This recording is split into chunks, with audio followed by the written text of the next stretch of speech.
अब खबर हरियाणा के नूंह से, जहां शोभा यात्रा को लेकर तनाव बढ़ गया है। नूंह के एहसास हालात को देखते हुए इंतजामिया ने दफा 144 लगा दी है और इंटरनेट सेवा पर भी रोक लगा दी गई है। साथ ही नूंह के सभी स्कूल, कॉलेज और बैंकों को 28 अगस्त तक बंद कर दिया गया है। हालांकि हिंदू तंजीमों का कहना है कि उन्हें शोभा यात्रा के लिए इंतजामिया की इजाजत की जरूरत भी नहीं है।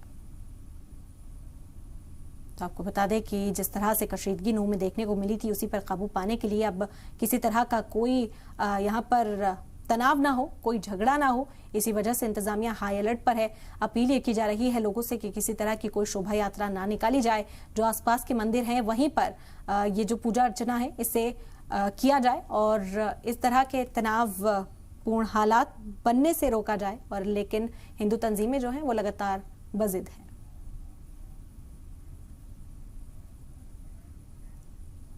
नूंह में जल अभिषेक यात्रा पर बोले सीएम मनोहर लाल खट्टर। उनकी ओर से भी बयान जारी किया गया कि 1 महीने पहले ही यहां पर तशद्दुद हुआ था और सिक्योरिटी सरकार की जिम्मेदारी है। लॉ एंड ऑर्डर कायम रहे, ये सरकार की कोशिश है। हरियाणा के वजीर आला खट्टर ने लोगों से यात्रा न निकालने की अपील भी की।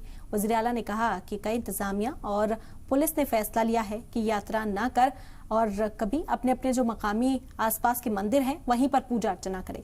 1 महीना पहले ही तशद्दुद के वाकयात हुए थे, इसीलिए एहतियात बरतने की जरूरत है।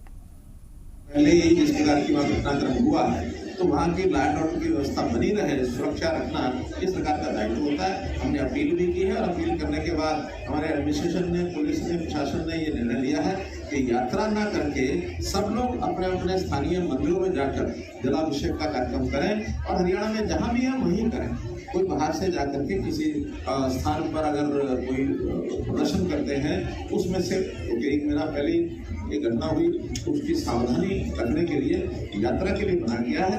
लेकिन मंदिरों में जलाभिषेक कार्यक्रम, क्योंकि श्रावण मास का वो अंतिम सोमवार है, जनता की श्रद्धा होती है, तो जनता की श्रद्धा के हिसाब से उनको परमिशन छूट मिलनी चाहिए।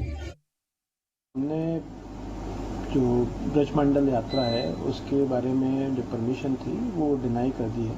एक तो धारा 144 पूरे जिले के अंदर लगाई, साथ ही हमने इंटरनेट की जो सुविधा है वो आज 12 बजे से लेके 28 तारीख के 12 बजे तक रात को बंद करवा दी गई है।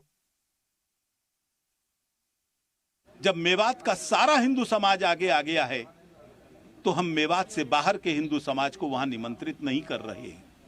हमने आह्वान किया है अपने अपने स्थान पर हर प्रखंड लेवल पर एक मंदिर तय करके उसमें सामूहिक जलाभिषेक प्रातः 11 बजे के समय करें।